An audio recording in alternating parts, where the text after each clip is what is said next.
বাড়ি আইছি বুঝছো, ঢাকায় ছিলাম। এই তো জীবন যাক না যেদিকে যেতে চাই। এখন বাবু কোম্পানির কথা যদি শোনা হয়, হ্যাঁ যদি 7 শতক ভিটে বাড়ি থাকে তা আল্লাহর রহমত বলে 1 শতক হতে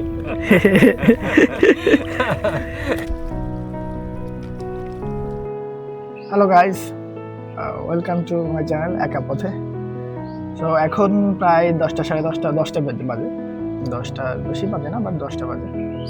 আজকে সকালবেলা ঘুম থেকে দ্রুত উঠতে চাইছিলাম, কিন্তু ব্যাড লাক, প্রতিদিনকার মতো আমি দ্রুত উঠতে পারি নাই। সো যখন উঠছি তখনই ভিডিও বানানো উচিত। আজকে থেকে শুরু হবে হলো এক্সপ্লোরিং জিগরবাসা। তো আমরা যেহেতু জিগরবাসার মধ্যে আছি, তাই আমরা জিগরবাসাটাকে প্রথমে এক্সপ্লোর করব। এখানে অনেক কিছু আছে। আগের দিন রাত্রেবেলা আমি একটা ফাঁকা মাঠে চলে গেছি। সুন্দর রাস্তা, হ্যাঁ একদম সুন্দর রাস্তা, যে ওই যে পথের পাঁচালীর গ্রামের মতো, খুবই সেরা। তো এখন বাইকে উঠবো এবং বাইকে উঠে প্রথমে তেল নিতে হবে। আমরা কই যাবো জানি না, কোনো প্রিপারেশন নেই, কোনো কিছু নেই, রাস্তাঘাটে যাওয়া হবে তাই। সো আশা করতেছি সবাই শেষ পর্যন্ত দেখবেন। ধন্যবাদ।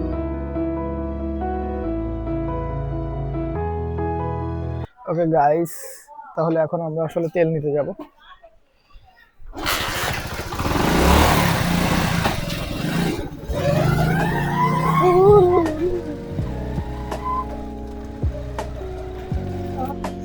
মোবাইলে কথা বলতে বলতে তেল নিয়ে বেরিয়ে গেলাম আবার যাত্রার উদ্দেশ্যে। আর প্রথমে মনে হলো যে এখন একটু দাঁড়ানো দরকার, কারণ এক কাপ চা খাওয়া উচিত। সকাল থেকে কোনো কিছুই খাওয়া হয়নি, তাই থেমে গেলাম এক চায়ের দোকানে। চা খেলাম এবং তারপর আবার বেরিয়ে গেলাম।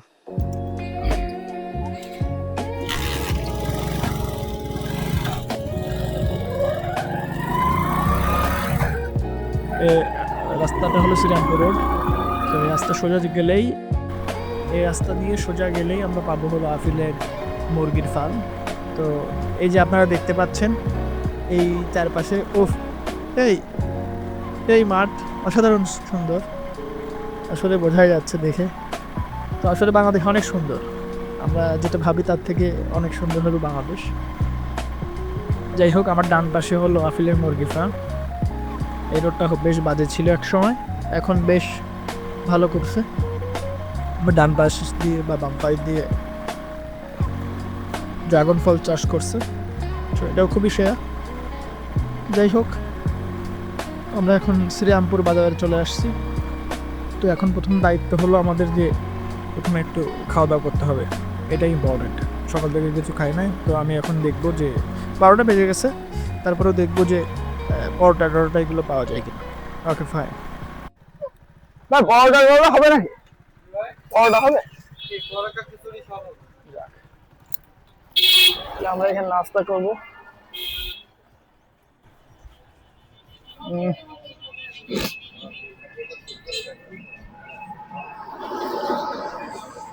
আমার আকাশ ভরা ঘুরি,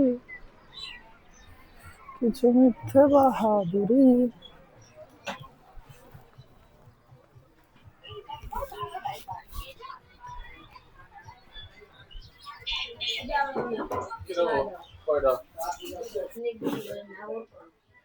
তোমাদের নাম কি?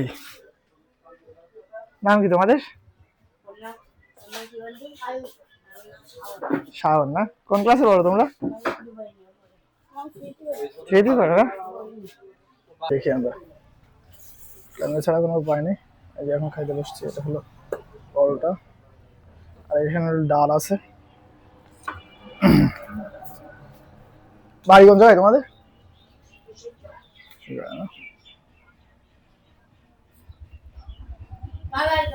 বাড়ি ওই যে বাজারে, কৃষ্ণনগর।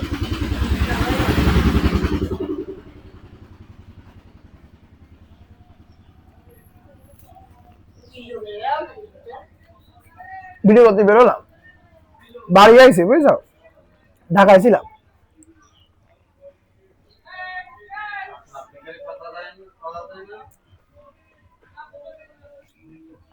ডালটা তো ভালো লাগতেছে।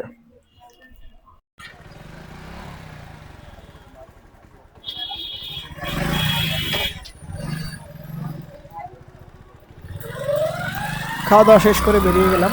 এরপরে যাইতে যাইতে যাইতে যাইতে চারপাশে দেখলাম বেশ ফাঁকা মাঠ। তো মাঠে যাইতে ইচ্ছা করলো, হঠাৎ করে দেখি যে মাঠের মধ্যে যাওয়ারও জায়গা আছে। তো ডান পাশ দিয়ে ঢুকাই দিলাম গাড়ি। কঠিন রাস্তা, অনেক অসাধারণ রাস্তা, দেখুন তাইলে।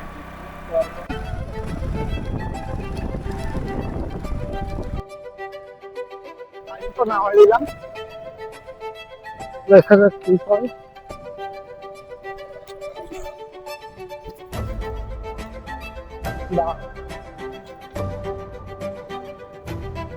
সুন্দরী গো,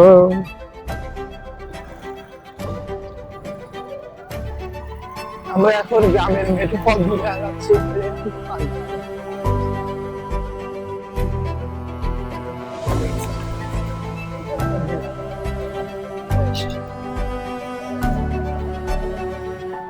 কবে যাওয়া হবে না? কবে যাওয়া যাবে না? নামাই দিই, তারপরে দেখবেন কথাবার্তা বলে কি করা যায় না করা যায়।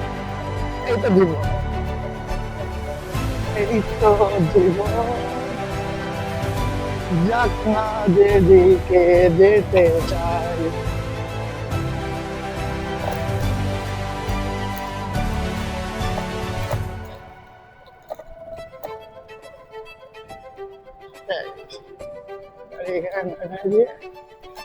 দেখি সালাম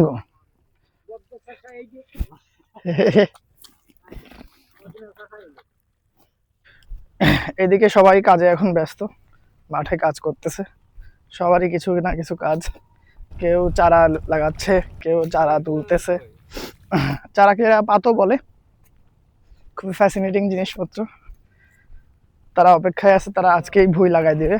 ভুঁইতে মানে পাতো লাগাবে, মানে ধানের মতো করে, ঠিক এমন করে আর কি। যেভাবে আছে খুবই সুন্দর, খুবই সেরা। বাংলার মানুষ আসলে সহজ সরল। যারা একটু চতুর চালাক হয়ে গেল তারা আসলে মূলত খারাপ। খারাপ মানে বড় খারাপ। এই যে আপনারা দেখতে পাচ্ছেন, আমি এই যে গাড়ি দিয়ে যাচ্ছি। এখানে চাষিদের সাথে বেশ গল্প হলো, আড্ডা হলো, তাদের জীবনযাত্রা শোনা হলো, তাদের অনেক সমস্যার কথাও শোনা হলো। এখন বাবু কোম্পানির কথা যদি শোনা হয়, হ্যাঁ, তা যদি 7 শতক ভিটে বাড়ি থাকে তা আল্লাহর রহমত হলে 1 শতকে টেকবে না।